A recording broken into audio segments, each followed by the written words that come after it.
বট গাছের নিচে, সুবহানাল্লাহ কইবেন না? একজন লোক, ছোটবেলা গল্প শুনেছি, বট গাছের নিচে শুয়ে শুয়ে আল্লাহর গালি দিচ্ছে। আল্লাহর কেমন বিবেক, ইয়া বড় বট গাছ, আর বট ফলগুলা এত ছোট ছোট।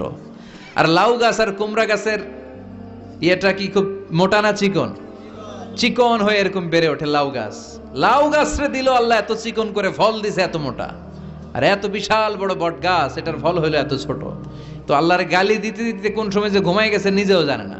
হঠাৎ করে নাকের মধ্যে শটাং করে বট ফল পড়ছে একটা, লাফ দিয়ে উঠছে, নাক দিয়ে রক্ত বের হওয়া শুরু হয়েছে। রক্ত মুছতে মুছতে মনে মনে ভাবে, আসলেই তো আমি বড় একটা উল্লুক্কা পাঠা। আজকে এই বট গাছের মধ্যে যদি লাউয়ের মতো ফল দিত, কুমড়ার মতো ফল দিত, আমার নাকের উপরে ওই লাউ আর কুমড়া পড়লে আমি থাকতাম না, আমি বিদায় হয়ে যেতাম, অক্কা পেয়ে যেতাম, ঠিক কিনা? যেখানে যেটা যেভাবে যতটুকু দরকার তার